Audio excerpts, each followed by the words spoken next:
unmute myself.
Wow. I'm going to pay attention to that number from now on.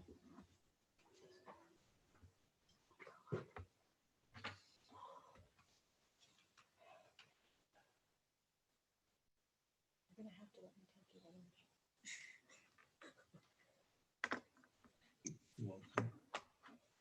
there. Hello, this is Virginia. Can anyone hear or see me? Let's talk, yeah. We hear you, Virginia.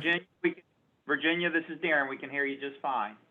Okay, now I'm gonna All day. start the video. Now you can see me and my husband. No, I'm out. Be careful what you're doing back there. Oh, he's gonna moon you. Oh my God. We go. Okay, so you're excited at the moment. Okay, it says admin now. This is where I need to do the change the name thing. Messing over this. Mhm. Yeah. Thank you. Okay, it goes there. Okay, that's all right. It's good. It says list on the right side of the Zoom window.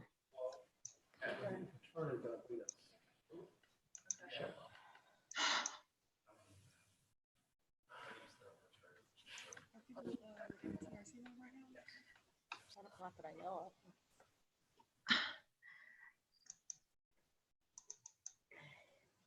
of. Okay, I'm flunking. She's trying to get admin. Well, I've got admin. I want to put my name on. It says in the participants list, hover over your name and click on the rename button. I'm hovering.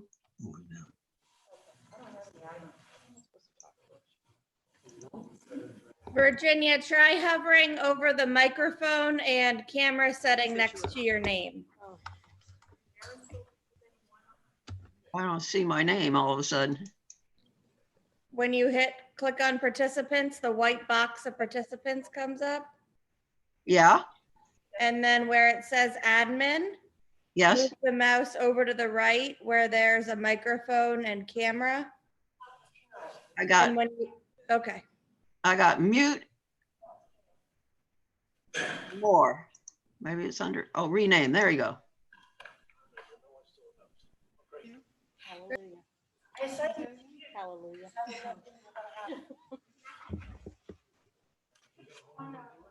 Nora's walking her through it right now. No, I can't even spell my name. Yeah, I'm only going to turn it on when we're going to take roll. Or, yeah, roll. Just knows you. Yeah, her daughter, yeah, knows. What are you doing? Take it, whatever. Okay.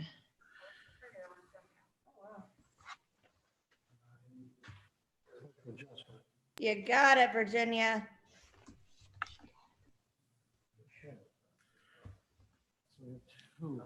Anybody else in there yet? No.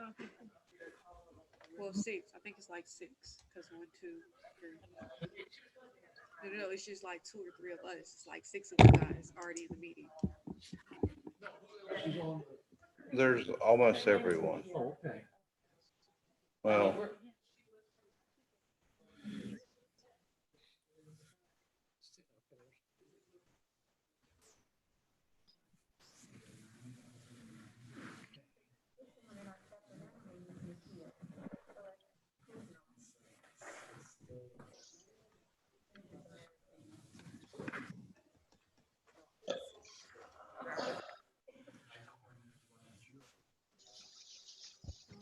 Hey, Virginia, your husband's gonna sit there and listen in, right? Because he wouldn't want to miss one of our planning board meetings.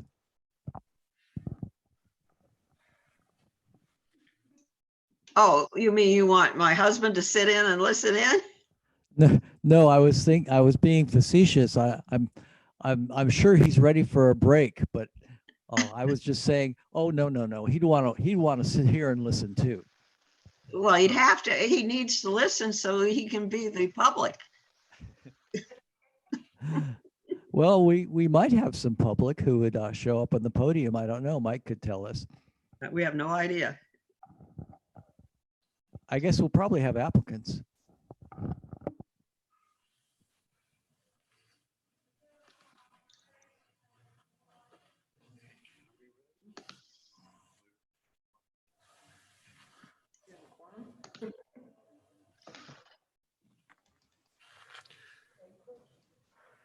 Okay. You say we've got everybody, how many do we have on the screen? I can't see anything but 3. Are you on it? Don just showed up on mine.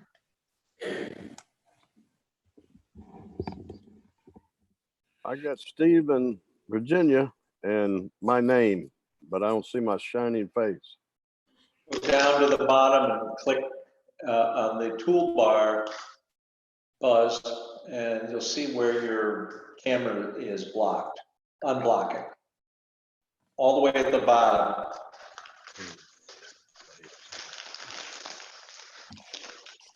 right, thank you. There you go. That is our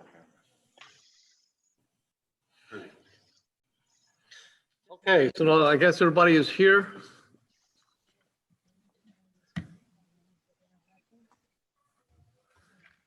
Okay, Mr. Chairman, you want to go ahead and call the meeting to order? I'll be glad to do that. I will call this meeting of the planning board to order. Would you please join me in the pledge? I pledge allegiance to the flag of the United States of America and to the republic for which it stands, one nation, under God, indivisible, with liberty and justice for all. All right, I guess for the record, we'll have to call the roll, even though I can see all your faces. That's right. I'm waiting for the mic. Whoops. Oh, and I see we have a new one. Well, go ahead and call the roll, please, Carolyn. Okay. Virginia Camella, Here, Nora Hoot, Here, Don Liska, Here. Buzz Nesbitt, Here, Jeremy Owens, I saw him. Jeremy I see. Owens, Can you hear us, Jeremy? here. Okay. Steve Tanyas, Here. Dan Reed. Here. Welcome, Dan Reed. Thank you. Hi, everybody. Would you, Hi, Dan. that was my first item was to recognize our new board member that got appointed Monday night. So, okay, all right. Were you going to say anything? Were you going to say anything in particular, or can we just ask him to tell us a little bit about himself? Just go ahead. That's fine. Okay, Dan Reed, owner operator Cafe Da Vinci, Table Restaurant, the Boulevard Bar, Neighbors Artisan Taqueria, and the In Between. Hi. You have been feeding me a lot. Yeah, probably. We've been feeding a lot of people. All right. Well, welcome aboard, and Thank we'll you. just get started. Mike is going to give us a verbal report of the City Commission meetings. Okay. Now, we haven't, of course, we haven't met for 2 months, so it's, even though it's odd, it's nice to see everybody, even if it's only the top of your head sometime, Buzz. But there we go. Now we can see you.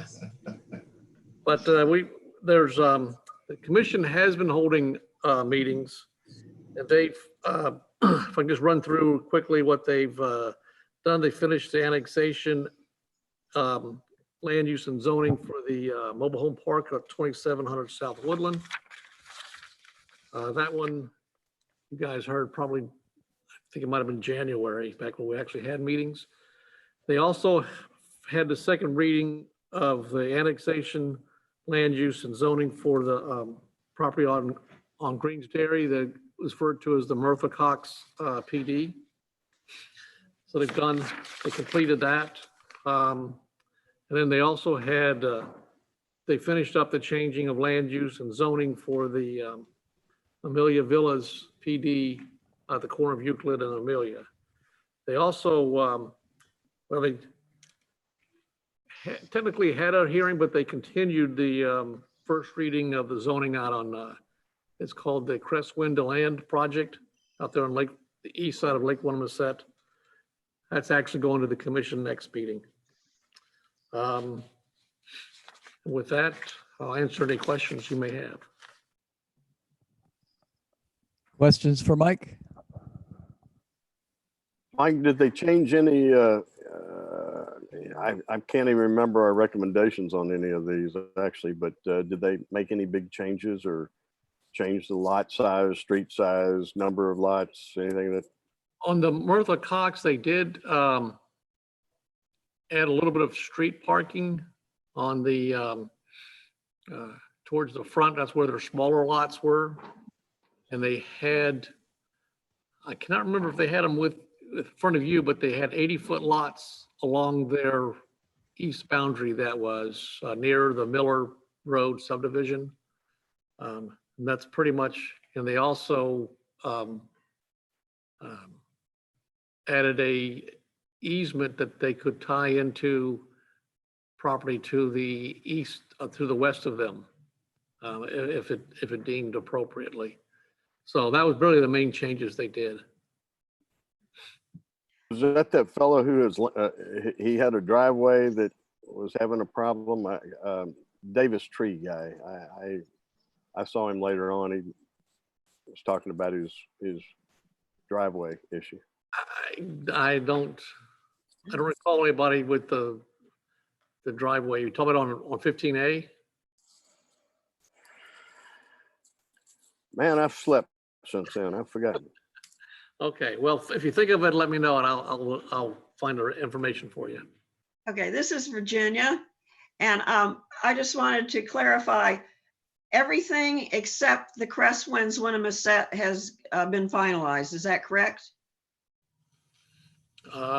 Yes, that has been the case. Everything that you have seen, you'll be seeing some plats next meeting. We actually might invite you in next meeting, so that might be exciting. Yes, it will be exciting to get back. And it seems like it was so long ago when we last met. Yes, well, just one virtual meeting, that's all. We'll do that.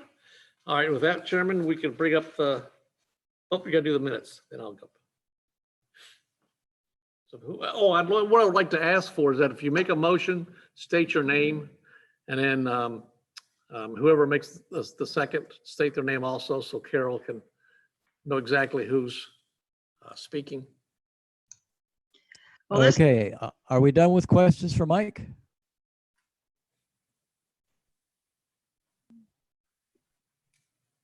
Sorry, Virginia, were you Okay, saying well, something? I was ready to move that we approve the minutes. Ah, okay, well, that's good. You're way ahead of me, and we can do that. Is there a second? Don Liska will second that motion. Virginia moves to approve the minutes. Don seconds. Is there any discussion on the motion? Then all in favor, say aye. Raise your hand too. We can see them. Aye. Aye. Any opposed? Any opposed, like sign? Then minutes are approved. All right, we'll go into the first part of the meeting, which is variances. This is what's coming back now. V20004, Rick Lopez.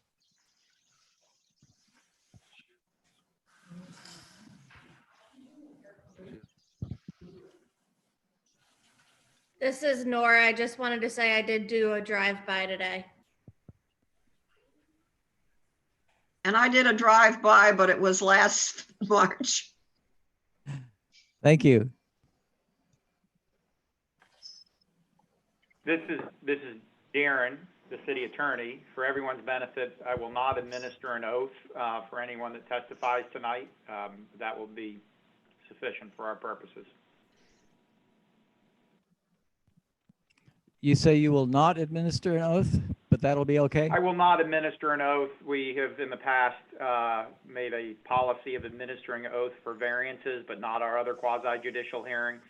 I'm not there in person, and so the idea of administering an oath telephonically is a little unusual.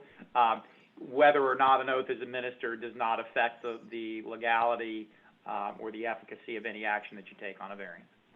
If somebody is in the chambers that would challenge the testimony and request that an oath be administered, then would make arrangements, but I don't anticipate that happening this evening. Thanks, Darren. All right, this is Caroline Turgeon, Senior Planner. The application is V20-004. This application was continued from the February 19th Planning Board meeting in order to modify and re-advertise the variance request to accommodate an existing attached carport on site. The applicant is All American Homes LLC for William Hammond owner. The property is located at 316 South Frankfurt Avenue. The property is zoned R1 single family dwelling.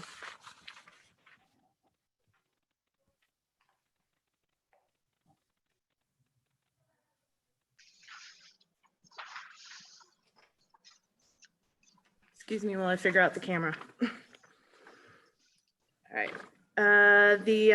In order to subdivide a residential property to bring 2 existing homes into compliance, the applicant is requesting to reduce the minimum lot width from 60 foot wide to 38 foot, as seen here on the south lot. Reduce the minimum front setback from 30 foot to 9.6 feet for both houses. Reduce the minimum south side setback from 10 feet to 2.5 feet for the southern house. And reduce the minimum side setback from the existing carport to the new lot line from 10 feet to 1.5 feet. According to the Volusia County Property Appraiser records, the subject property consists of 3 individual single-family residences, all constructed between 1940 and 1950.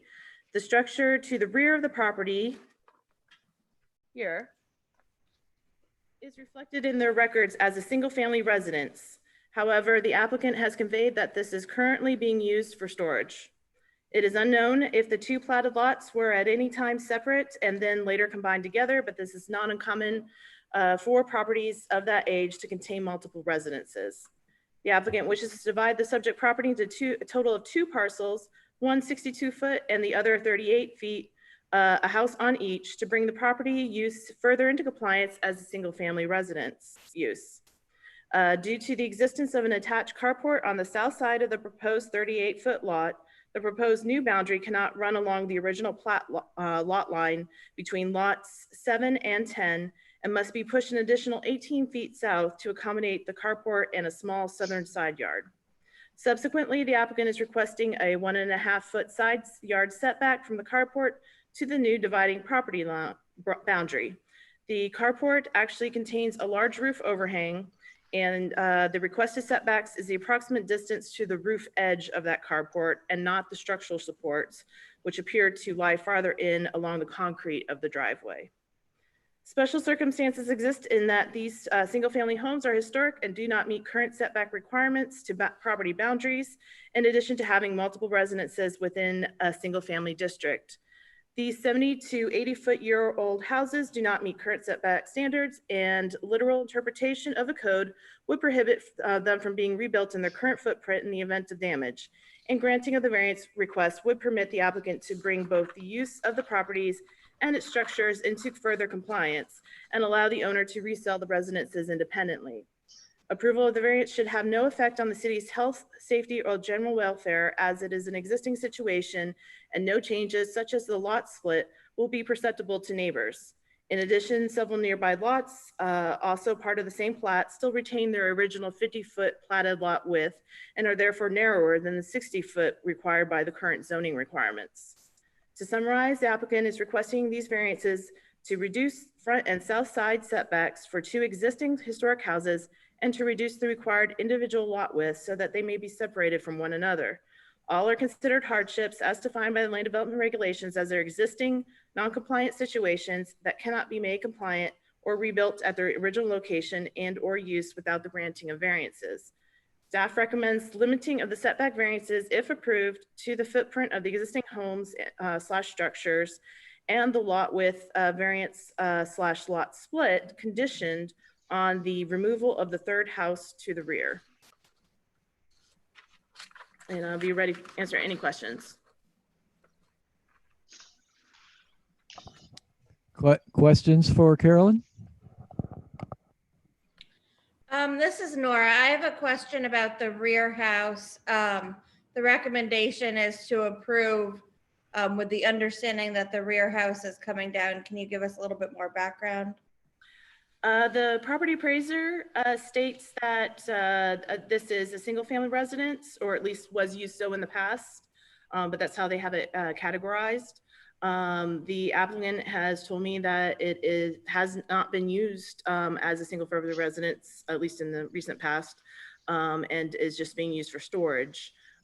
So our recommendation was that it be removed. According to the applicant, it wasn't in that great of a condition to begin with. Right. He'll be able to explain a little better than I on the condition and such. Thank you. Any other questions for staff? Sorry, Yes. the applicant, Dan Reed, the applicant is willing to tear it down. That's their plans. In previous conversation, but I don't know if that's changed in the past 2 months or so. We have we do have this is Steve Tonjes. We do have the applicant here and to answer questions. Is that correct? Yes. Are you any other questions for me, or are we ready for him? Are we ready for the applicant? All right. Thank you, Carolyn.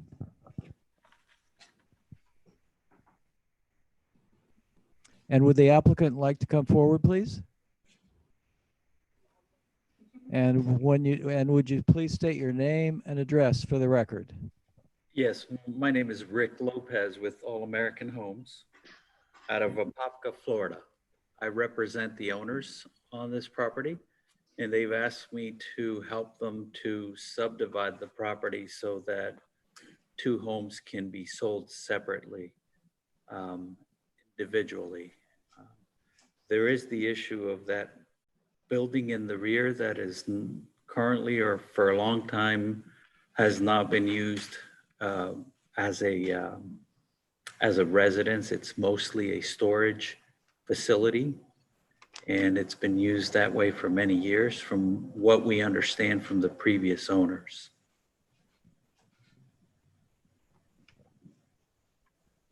Any questions from the board for Mr. Lopez? Mr. Lopez, is that this is Buzz Nesbitt, I'm sorry. The plan is to rehab this dwelling that's on that lot, or is that you're going to build a new one there? Sir, the idea from my owners is to rehab both homes and make them marketable to sell. Thank you, sir. Will in turn generate, I think, greater tax revenue for the county. Other questions? Dan Reed. And the homeowners are okay with removal of the other building in the back? They're not. They specifically asked me not to make this subdivision dependent on that. They want to keep that and rehab it and keep it for storage. It does have value. And it doesn't make sense to demolish it because it can still have some utility. Well then, when we're done here, we'll need to have staff come back up and tell us what problems it might create, since it appears to overlap the new proposed lot line. Are there any other questions for the applicant? Actually, we have a question for Darren. Sorry. We have a question for Darren. If whether or not the condition instead could be made in lieu of tearing down the dwelling or that third dwelling, making it into, in fact, a storage building or a guest building by taking out the kitchen, which would therefore make it not a dwelling anymore. Right, but I see that it will still overlap, and if the residences are sold separately, you'll have an overlap with the southern parcel. I think if you look at the smaller parcels, Steve, this is Don Liska, you'll note that the residence in the rear is several feet away from the smaller parcel.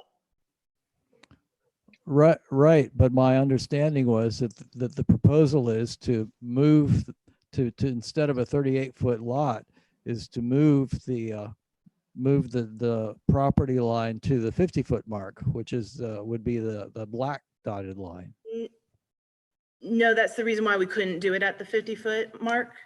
Oh, okay. I'm But sorry. that's the reason for the variance request to reduce down to the 38 feet. Oh, never mind. Thank you. Okay, now I'll answer the question. Briefly, by way of background, when granting a variance, which is an extraordinary remedy from zoning authority, the city is entitled to place restrictions on the granting of the variance.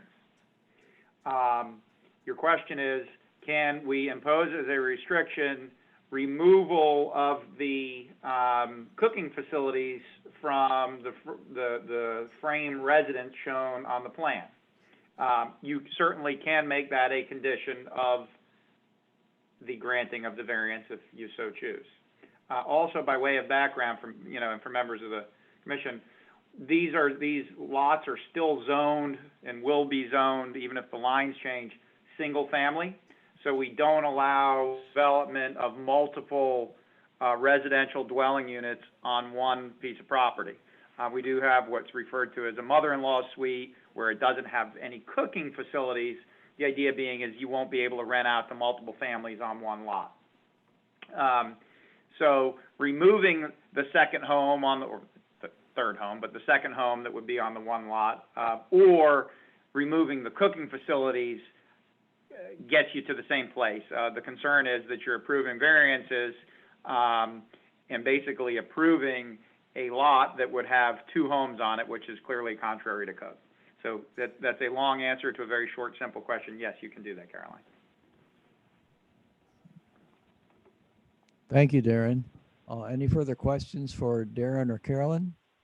Actually, real quick, Caroline here. The applicant says he is okay with the removal of the kitchen facilities in the third residence. All right. Are there any other questions before I ask for a motion?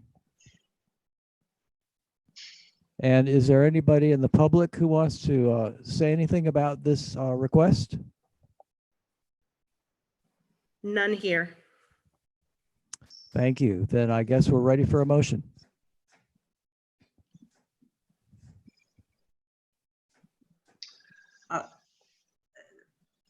Go ahead, Don.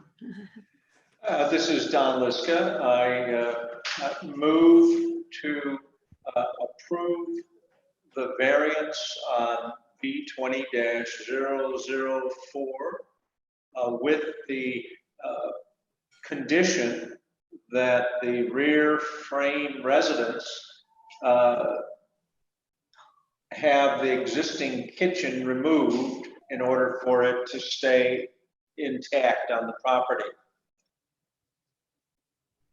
This is Nora, and I'll second that. Right, motion and a second to approve with the condition of removing the kitchen facilities. There is also a recommendation to limit the variance to the footprint of the existing homes. Would you like to amend the emotion? The emotion. The Yes, motion? the emotion is certainly amended. Agreed. All right, the motion is to approve with the staff condition, with the staff conditions modified to remove the kitchen. So is there any discussion on the motion? Then would you call the roll, please?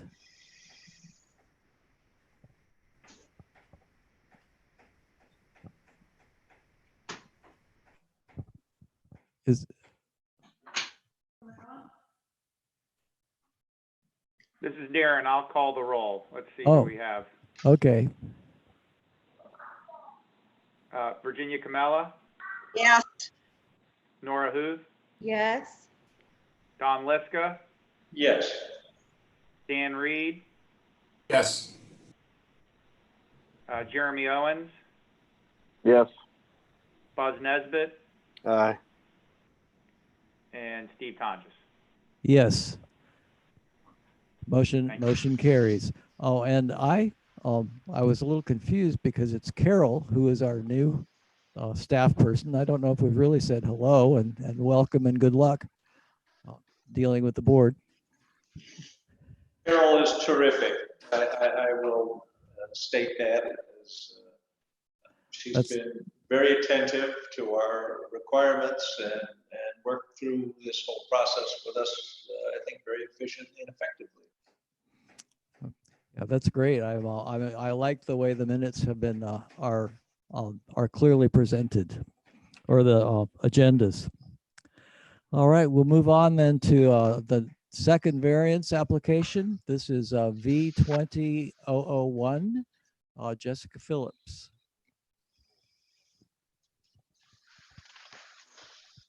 This is when we turn to our planner in training, Mr.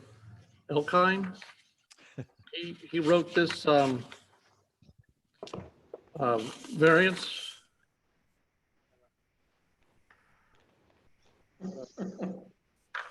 Doing the map for him, Art. Actually, that's the picture of the business there.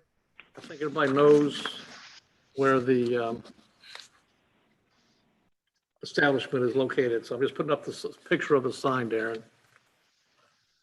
And if you want to just run everybody through your memo to us. Sure.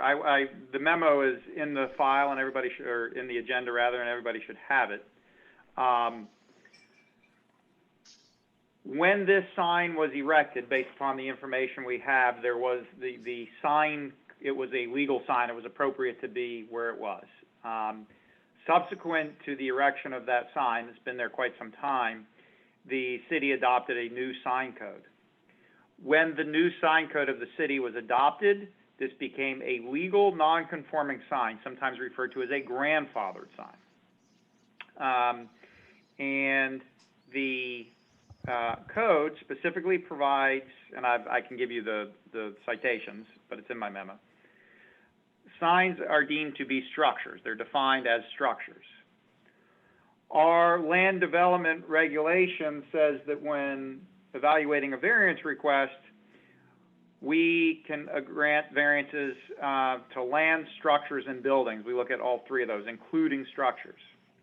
So we take ourselves through the review criteria, and I'm not going to read all of this to you verbatim, but are there special conditions and circumstances which exist, which are peculiar to, in this case, the structure, and this is from our code, and which are not applicable to other structures in the same zoning district. What is unique in this property is that the property is completely consumed with a building and drive-up canopy. It's not like this would never, a building like this wouldn't be allowed anywhere other than downtown, and we wouldn't allow it to be built like this today. This is a peculiar situation, even in the C2A zoning district, in that no place else would exist, nor would we allow it, that has a canopy over the drive-up area without parking. It's just a completely unique situation in the downtown area. Next item for consideration is whether literal interpretation and enforcement of the land development regulations would deprive the applicant of rights commonly enjoyed by others, and would work an undue hardship. This section specifically addressed existing structures.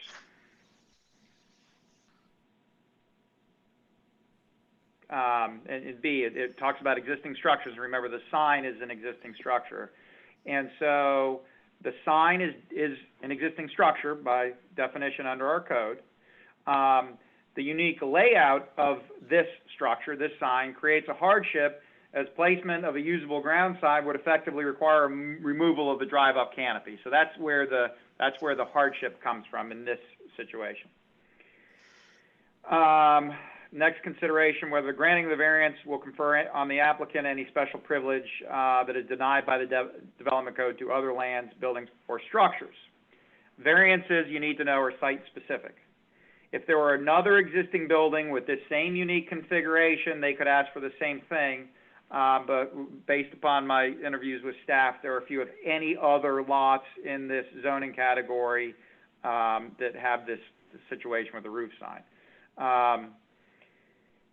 It should, and I commented that it should be noted that other properties with ground signs that have become non-conforming due to the height or copy area are clearly distinguishable from this situation, in that the granting of this variance would have no legal impact on lots with existing non-conforming ground signs, because there's already a ground sign there and it's too big, too tall. It can be reduced and stay in the same location. Here, the problem is roof signs of any size are not allowed, so it's not a function of make the roof sign smaller. They just wouldn't be allowed to have any roof sign. So that's the difference here, and it's a very unique situation. Whether the granting of the variance will be in harmony with the general intent of the code, that's a very, and comp plan, that's a very subjective criteria, and that's really for you folks to decide. And the variance, if granted, is the minimum variance necessary. The request is simply to leave the existing roof sign. Roof signs are not allowed, so it seems to make sense that if you're going to, it was appropriate size when built, that this would be the minimum variance, just leave it alone. But again, that's ultimately up to you folks. And then whether there are special conditions or circumstances which are not the results of the applicant or owner, well, this condition is clearly met because we adopted a new sign code. That's it for the criteria. And I do want to hasten to add that this is unique to a roof sign. This doesn't mean that somebody with a non-conforming ground sign that's supposed to come down now gets to leave it or would be entitled to it. My analysis is really because roof signs were abolished, completely disallowed when we changed the code. That's why I think this one is very unique. And to Mike's point, if I'm a planner in training, I've been in training for 25 years and I still haven't got my badge, so I'll give up on it. Thank you. Planners get stickers. Yeah, we don't have badges. I don't know what school you went to, Darren. We don't need no stinking badges. Yeah. All right, any questions for our planner in training? Mr. Delkine, this Buzz Nesbitt, did the signs get permits and inspections, annual inspections, that kind of thing, all signs, or would this sign be get an inspection? Here, go ahead, Mike. I was saying, we do not inspect the signs once they go in. We do inspect them in the beginning or if there are changes made to it. I'm a proponent of the sign. I like the sign, and I think it gives an ambiance that, because it is unique and there's not a lot of them around, and obviously we would not approve, I guess, one like this, as you're saying, under the current ordinance. But what does kind of worry me a little bit is that unless it is inspected from time to time, that's a lot of weight up on that overhang. And I know it hadn't fallen in a bazillion years, but unless somebody keeps inspecting it, I would kind of worry about the weight. In fact, when I look at the overhang in your picture, and it could just very well be the picture, it looks like it might bow a little bit right now. And I'm just wondering if it gets an inspection, or we should say, you know, it should be looked at from time to time, make sure it's not rusting out and going to fall over in a breeze. Well, I'll respond to that one. Yes, we could, in theory, adopt an ordinance in the city that all signs have to be inspected, you know, periodically, because any sign can get blown over or blown down. We have lots of situations where buildings can be compromised in terms of their structural integrity and could pose a danger, and that's where our code enforcement staff and our building department, when they see problems like that, if we've got a dilapidated building and the roof seems deteriorated, you know, they have procedures in place to address those.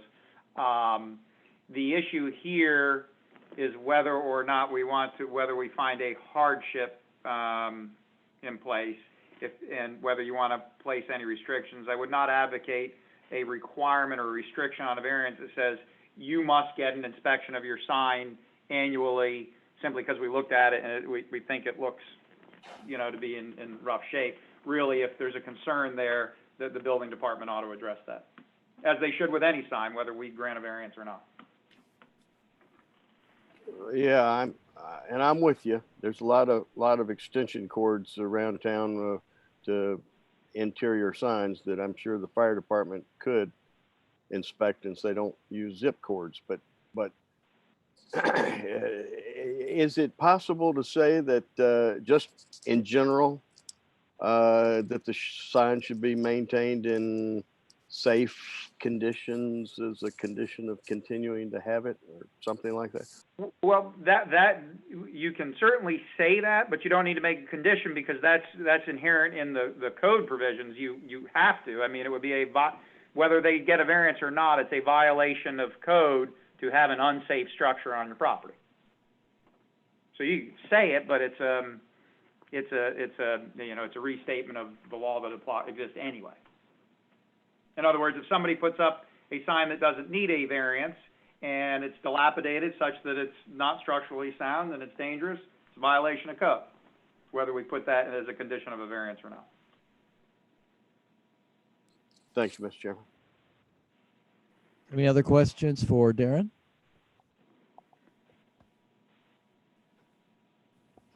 All right, then I guess, is there anybody from the public out there? No. All right, then I guess we're ready for a motion. Oh, I'm sorry. How about the applicant? Does the applicant want to say anything? That's what I responded to. Sorry, the applicant's not here. Okay. All right, then we can have a motion.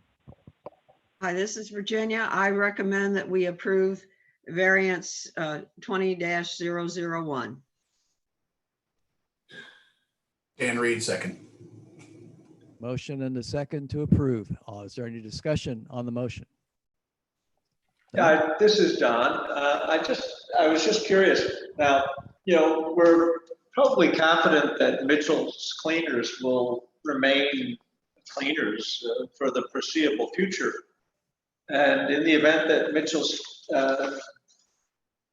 decides that they're going to go out of business, what's the disposition of the sign at that point?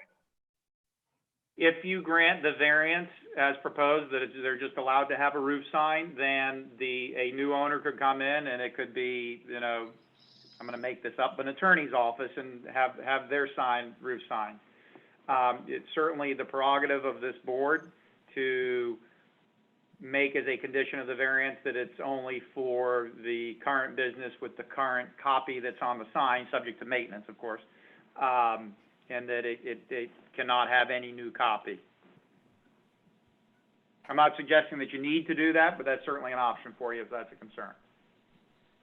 This is Virginia. Since it's my motion, I want to amend it to say that it is for the existing business and not in perpetuity if there was a change in ownership. Ms. Kamala, could I, just so the record is clear and the motion is clear, would you be willing to amend your motion to state that the variance is granted, but there shall be no change of signed copy, and other than maintenance to the existing signed copy? Yes. Okay, thank you. And how about the seconder? Are you, Second, yes. are you okay with that? Dan Reed, yes. Can I ask a question about that? Yes, I think we've got a motion and a second, amended motion and a second. We can discuss that now. So I guess my question is if another business comes and wants to amend the sign so it becomes Foster's Cleaners, are they going to have to come in front of this board again to Yes. get another variance? Yes.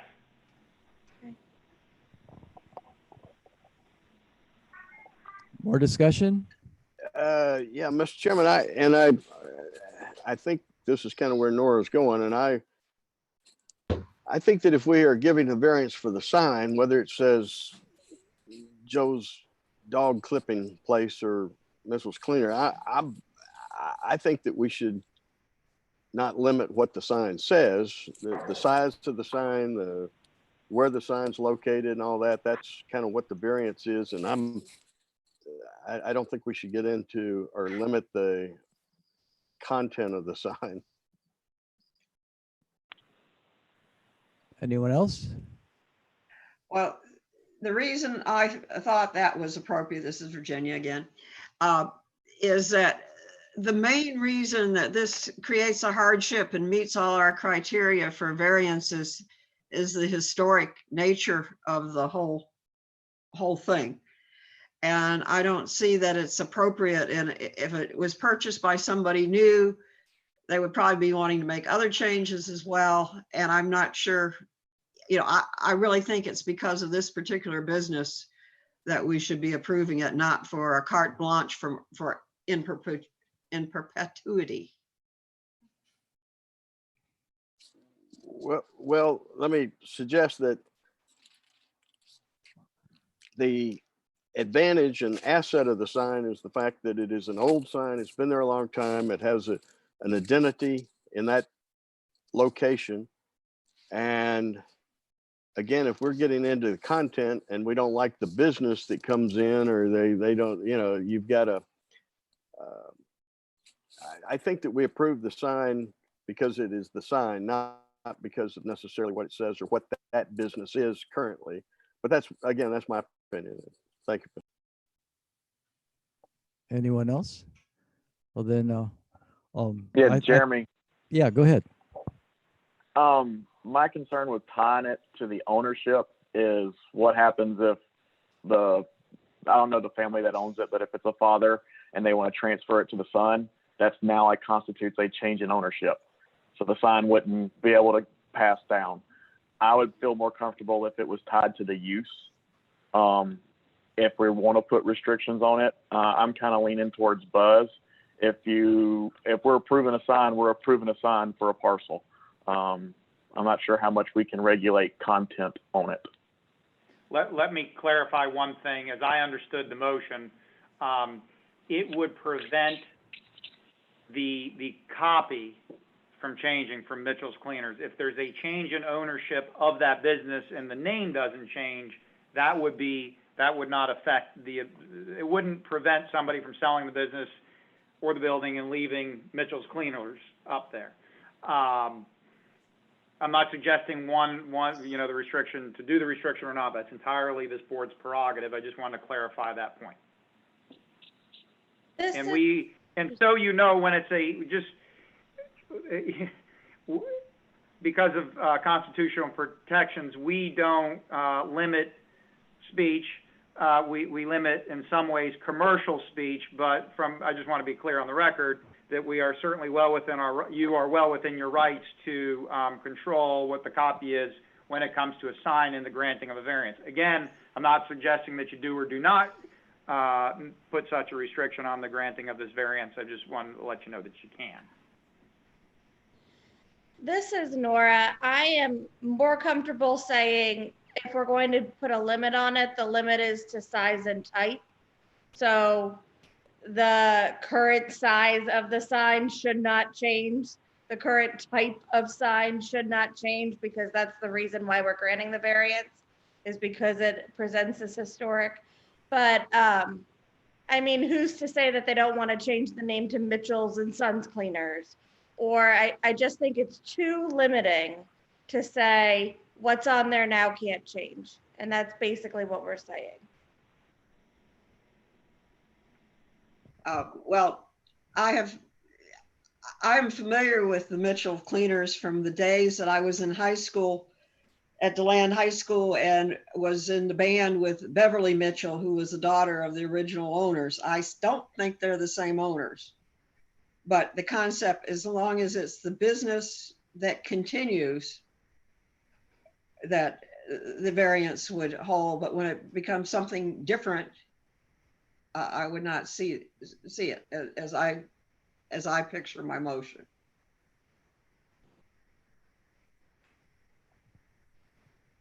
My understanding is that we're asked for the variance because there's no other place to put a sign on that property.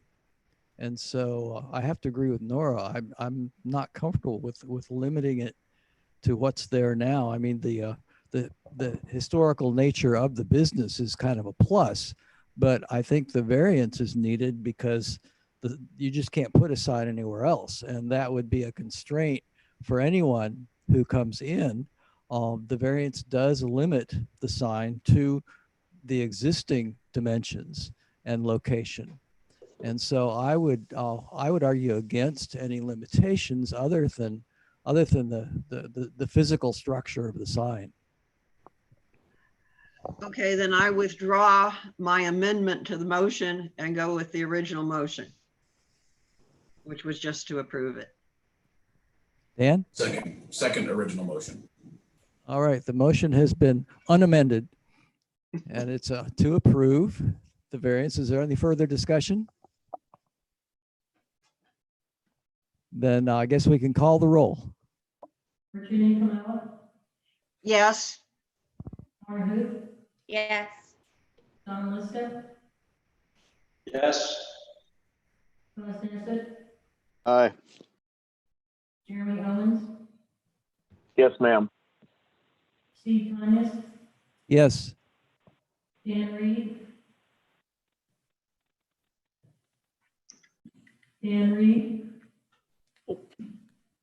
Yes. All right, then motion variance is granted. Then we're done with the variances. And so I get to read the public participate. Sorry, what? More variance. Do we have another variance? Business. Oh, I'm sorry. We have new business variance. That was just the old business variance. I'm sorry. Our new business variance is V20-026, Timothy Pullen.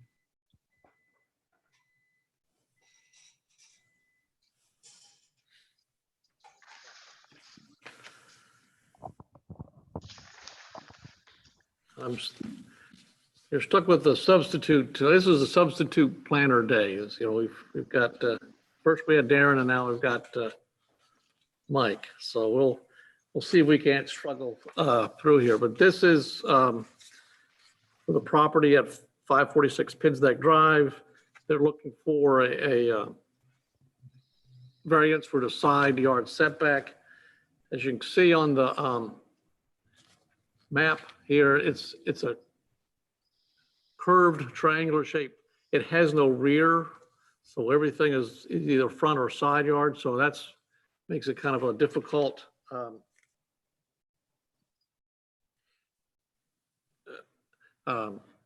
placement. And here's the blow up of the survey of showing the lot. It has the house on it with the pool going in this general area here, and it's up against the side yard there, which normally would be a 10-foot setback.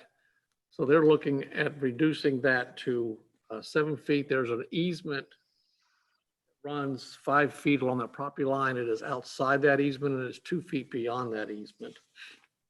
The, because of the shape of the property, there is room, as you can see, on the north side of the property, but the garage is over there and there's no doorway, so there's no way to really safely observe what's going on in that pool. So it makes sense to be off the living portion of the house, which is where they're proposing the pool. So with that, you've got the staff report in there. And with that, I'll answer any questions you may have. This is Nora. I just have a question about the neighbors. Are the neighbors aware that they're wanting something so close to the property line? Yes, they were notices sent out to all the adjoining property owners within 300 feet, Okay. which definitely is the property to the south, I guess, is the, and this one here is the closest one. Okay. Anybody hear from that property? Okay. No, but I mean, no, the neighbor's not here. Okay, so none of the neighbors have showed up, so, but they were notified. Any other questions for Mike? For the senior planner? Then I guess there are no neighbors. Is the applicant there and would like to say anything? They're here if you have any questions for them. Otherwise, they would. They're happy with your presentation. Yes, as stellar as it was. Then are there any questions for the applicant from the board? All right, I guess, Mike, you done a great job. Then I think we're ready for, and other than neighbors, anybody in the public there who wants to speak about this? Then I guess we're ready for a motion. Owens, move to approve. Virginia, second. All right, we have a motion and a second to approve. Is there any discussion on the motion? Then let's call the roll. Virginia Kamala, Yes. Laura Booth, Yes. Don Liska, Yes. Buzz Nesbitt, Aye. Jeremy Owens, Yes, ma'am. Steve Lyman, Yes. Dan Reed, Yes.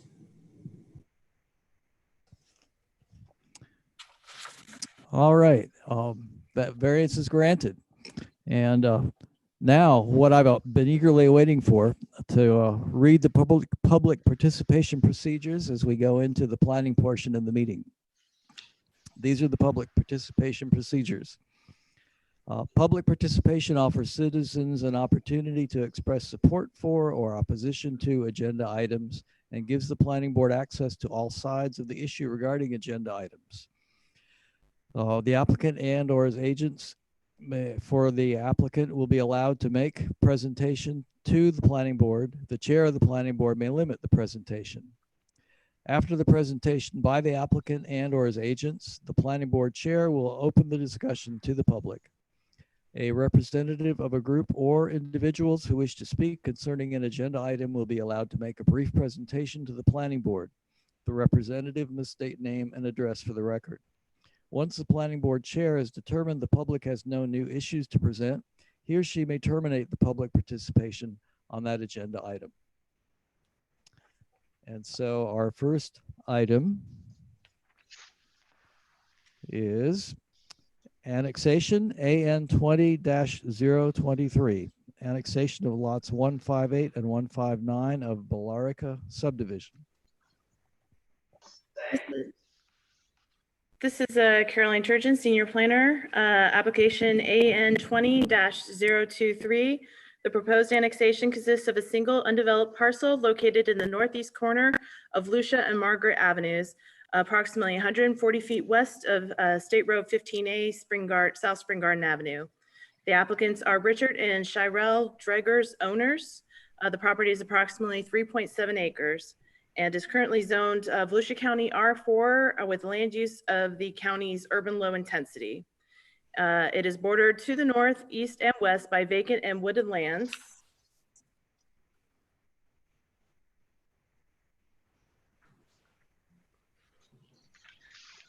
And to the south by a single-family residence. The subject property is located just off of State Road 15A with the city's highway commercial future land use designation to the north and east, and the county's urban low intensity to the south and west. The proposed annexation is consistent with the growth management plan. The applicant also owns the L-shaped property right here. That lays to the north and east of the subject property and wishes to combine the two parcels to develop a communications tower to the rear of said L-shaped parcel, the access to which is currently proposed from Volusia Avenue to the south. Development of the site would require a site plan application review and combination of the two parcels, which requires both to be within the city limits. Applications to change the future land use and zoning of the subject property from county to city districts have not yet been submitted by the applicant and will be required to be finalized before any development of the site can occur. The Utilities Department states that there is a 6-inch water main on the south side of Volusia Avenue and an 8-inch gravity line 1,700 feet away. The property is located within Police Patrol Zone 4, and the emergency response time is approximately 5 minutes. There are 2 fire hydrants located within 1,000 feet, one on the southwest corner of Spring Garden and Volusia Avenue, and one on Margaret Avenue, 25 yards south of Volusia Avenue.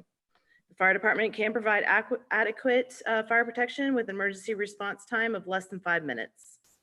The county has responded that there are no current code enforcement actions or liens associated with the property.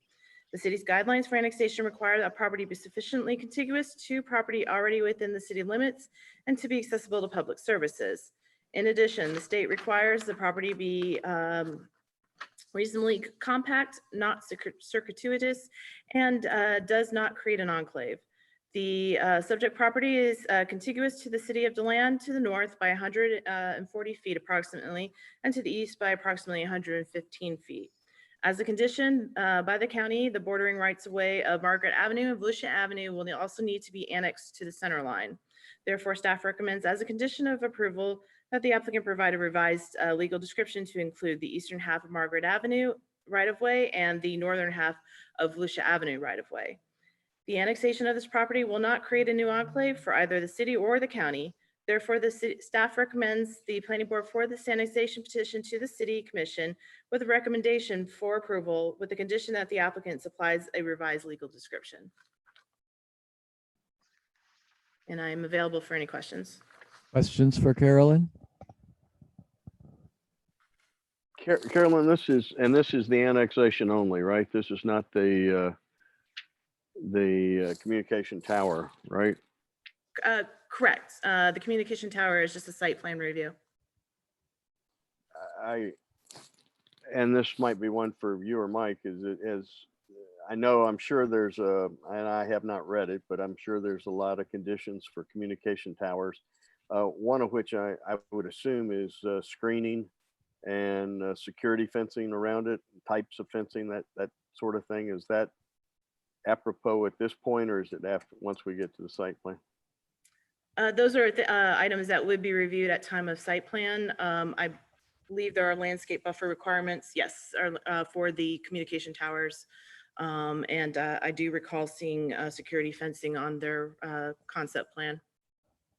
Something like a buzz berm, I would assume. Probably taller than a berm. Oh, you can make those berms pretty tall.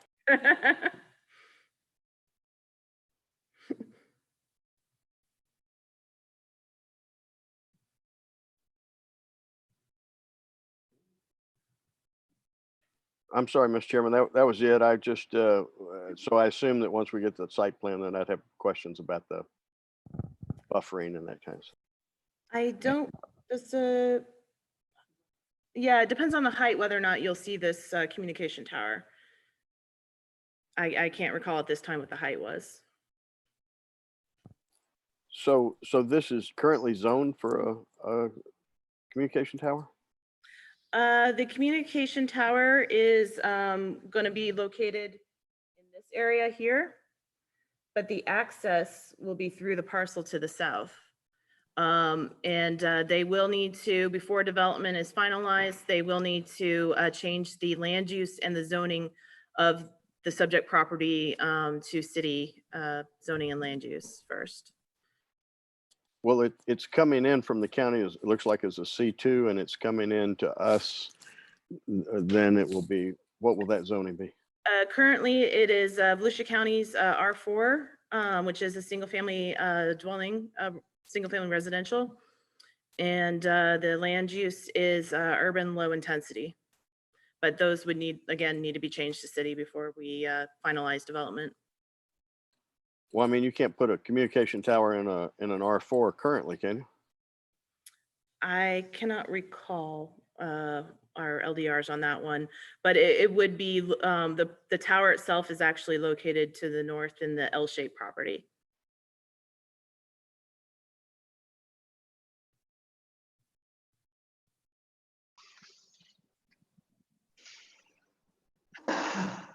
Any other questions for Carolyn? All right, then is the applicant here, and would the applicant like to say anything? The applicant is here.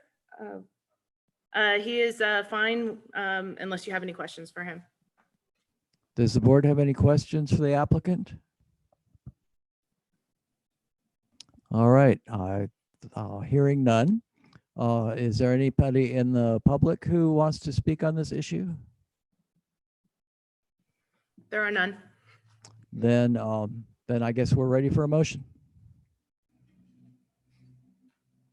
This is Virginia. I recommend that we forward the request for annexation 20-023 to the commission, subject to meeting the conditions as proposed by the staff. I'll second that. Motion and a second to approve, subject to staff conditions. And I neglected to ask, is the applicant agreeable with staff conditions?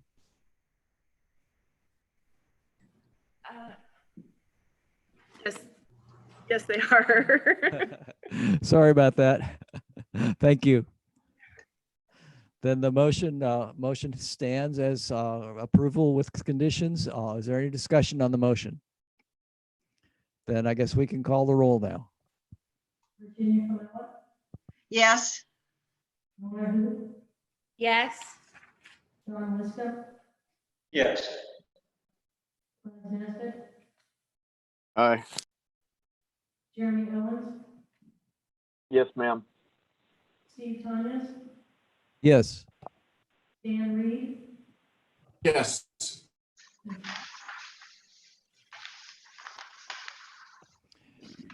Then variance is granted. No, this isn't a variance. The recommendation to go to the city commission is for approval. All right, where am I? We have our second item of business, Delmont Littlefield Paint and Body, AN 20-024. And I see we're going to be doing several things. So unless there's an objection, I think we could probably go through a kind of a presentation on all three, even though we'll have to vote on each separately. That'd be fine with staff. Again, your new planners here to do this. This is the annexation. It's approximately 2 acres. Actually, it might be a little more because we're showing the right of way. The main property square area in here, that's basically 2 acres. And again, with the verbal agreement we've had with the county, they asked us to also bring in the right of way adjacent to the property. In this instance, over the years, some of these areas got left out. So we're going to go ahead and include those right of ways with this annexation. It does not impact the applicant's property, but it does start cleaning up some of our unincorporated areas inside our boundaries. Once we do this, we will probably target these other areas. We're using an enclave process, but we haven't had time to contact them. And we did not want to delay this annexation and land use and zoning change because it is involving a connection to our utilities. And just to let you know that this long appendage out to the lake, I believe probably at one time it was right of way, but it is now actually part of the applicant's property. So he has waterfront industrial property, so it's always a bonus there. Again, this is just the annexation that we're looking at on this application. The county has said that, you know, we're reducing the enclave, so they've agreed not to object to this one as long as we're taking up some of the right of ways. And then, Chairman, I will go through the land use, which is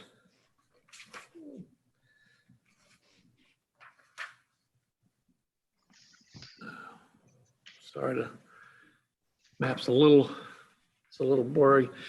Mike, can I interrupt you just a moment? Are there any questions on the annexation before Mike goes on into the land use? All right, thank you. Should have asked. I'm sorry about that. And this is currently the property has a land use of industrial in the county. You can see the purple area here. That's in the city. That's industrial. And then the area in the white is county industrial. And then there's commercial, which is up here. That's the Gibbs Plaza, has all shopping center. And then there's commercial along 17 over here. So what they're requesting is industrial with the city designation. So that's the way the map will look once if the property is granted that. And so it's just, again, going from industrial to industrial. He runs a auto body repair, and he's going to keep doing that as part of his plans. He wants to expand his business. It requires utilities, which then required him to connect to our, which required him to do the land use and the zoning change. So with that, I'll answer any questions on the land use change. Any questions?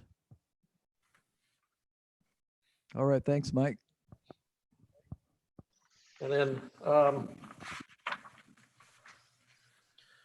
it's hard to see some of these maps, but you do have them at your, this will be, again, the county zoning will remain on the other properties. We'll be changing these partial on his property to M1. That's the city's designation of industrial on there. And just to put an aerial up, you can see that all the properties around it are developed. They are industrial in nature or commercial.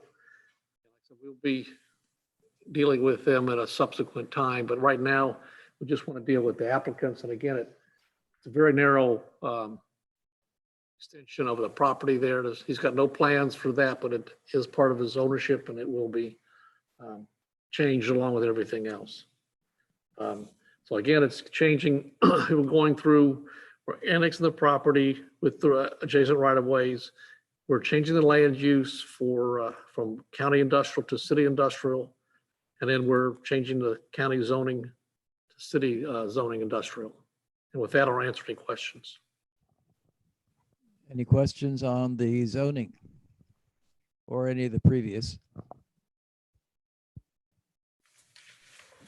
I know it was pretty fast, but it's, you know, it's just changing the current, and the whole pattern out there is industrial.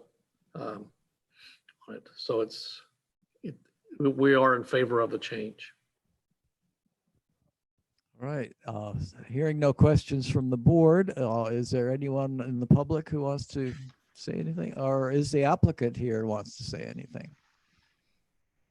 Only if you have questions for him. Do we have any questions for the applicant?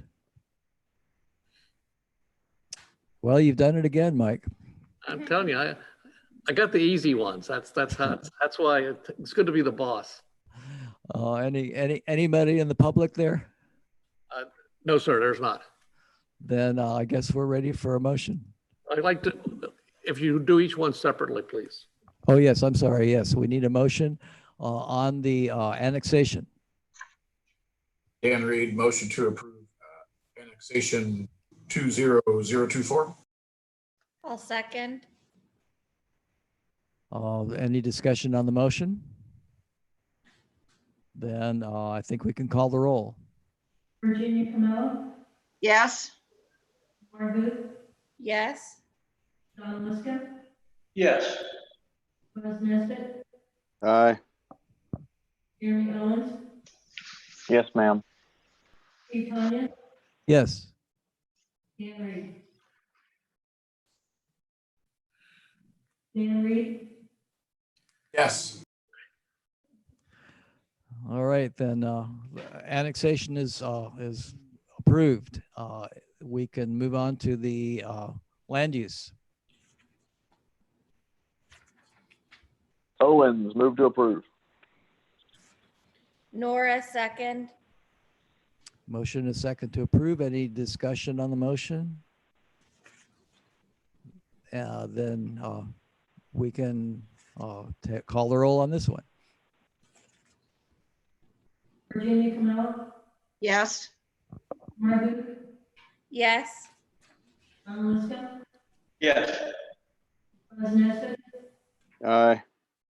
Jeremy Owens, Yes, ma'am. Steve Tanya, Yes.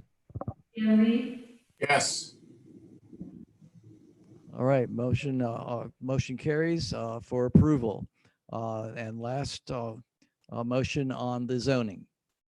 Don Liska, I motion to approve the zoning. Dan Reed, second.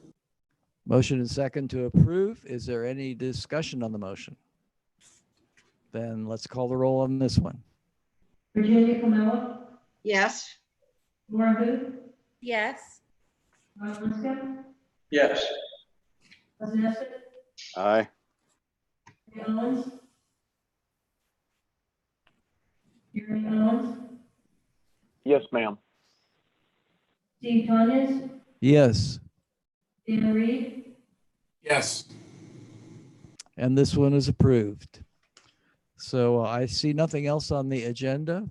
Is there any other business that anybody would like to bring up for the board? Just want to let Mr. Reed know that all the meetings are not this easy. So I just wanted to give you a warning. Thank you, Mike. I was gonna do that and kind of forgot about it. So you've advised him accordingly. Yes, and welcome to the board. It's a good board. Collect our paperwork. Well, then I think we can adjourn. Sounds good. See you guys. Hopefully see you guys next month. Sounds